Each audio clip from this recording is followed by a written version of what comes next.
তোর সংসার অশান্তি হোক, তোরা ভালো থাক, এটাই আমি চাই। তুমি এটা কেমন কথা বলতেছো? আমার সংসার অশান্তি? আমি যেদিন থেকে আমার বউরে বিয়ে করছি সেদিন থেকে তো আমার জীবন অশান্তি শুরু হয়ে গেছে। তুমি আর নতুন করে কি অশান্তি শুরু করবা? অথচ দেখো আমার বাড়িতে থাকার কথা তোমার, অথচ তুমি না থেকে আমার শ্বশুর থাকতেছে। শ্বশুর থাকতেছে নন স্টপ, দিনের পরে দিন, রাতের পরে রাত, ভালো মন্দ খাইতেছে, ঘুমাইতেছে, ফিরতেছে। অথচ তুমি রাস্তা রাস্তা ভিক্ষা করতেছো, চা বিক্রি করতেছো। খারাপ লাগে না? আমার তো খারাপ লাগে। তোমার তো ন্যূনতম কমন সেন্স টুকু আছে, অথচ আমার শ্বশুরের কোনো কমন সেন্স নেই। আমার বোর কাছে আমার শ্বশুরই সব। যাই হোক মা, আমি তোমার এত কথা বলতে পারতেছি না, এখন কোনো কথা আমি শুনবো না তোমার। তোমার এই চার ব্যবসা রাইখা এখন আমার সাথে চলো। এখন থেকে তুমি এই বাড়িতেই থাকবা। তুমি এত কিছুর পরেও সেই তোমার মাকে বাড়িতে নিয়ে এসছো, আমাকে তোয়াক্কা করে তুমি তোমার মাকে নিয়ে আসছো। তোমাকে কি তোয়াক্কা করবো?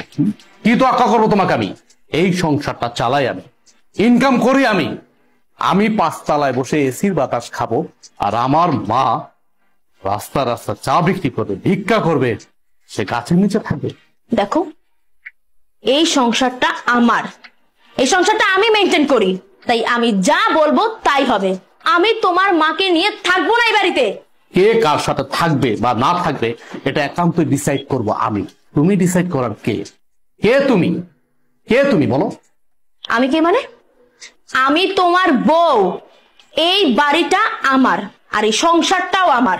এই সংসারের সব দায়িত্ব আমি পালন করি, তুমি তো তেমন কিছুই করো না। সো আমি এই সংসারে যে ডিসিশন দিব সেটাই ফাইনাল। আর তোমার মা তোমার ছোট ভাই ঘরে টিকতে পারেনি, আমার ঘরে কেন টিকবে? হ্যাঁ, তোমার কি মনে হয় যে উনি অত ভালো একটা মেয়ের সাথে টিকতে পারলো না, আমার সাথে টিকতে পারবে? কখনোই না। আমি তোমার মাকে নিয়ে এই এক ছাদের নিচে কোনো দিনও থাকবো না। এখনো সময় আছে, তোমার মাকে বের করো। বাহ, এই বাড়ি তোমার কথা মতো চলবে। এই বাড়ি আমার, আমি আমার টাকায় কিনেছি, পরিশ্রমের টাকা দিয়ে কিনেছি। আর চাকরিটা করতেছি পরিশ্রম করে, কিন্তু চাকরি করে টাকা উপার্জন করি। হ্যাঁ মানলাম, তোমার বাবা আমাকে চাকরি দিয়েছে, সে অনেক সহযোগিতা করছে, আমি প্রয়োজনে তার টাকা দিয়ে দেব, কিন্তু তুমি কোনো কথা বলবা না আমার মার বিষয়ে।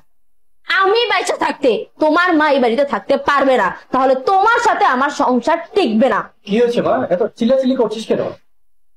আপনার মেয়ে আমার মাকে এই বাড়ি থেকে বের হয়ে যেতে হয়েছে। আমার মাকে সে সহ্যই করতে পারতেছে না। আপনি জিজ্ঞেস করেন কেন আমার মাকে সে সহ্য করতে পারতেছে না? আমার মা গরিব, এই জন্য। বাবা দেখো, মহিলার দিকে তাকাও। এই সেই মহিলা যে কিছুক্ষণ আগে আমাদের কাছে চা বিক্রি করেছিল। আর উনি আমাদের কাছ থেকে টাকা কেন নেয়নি জানো?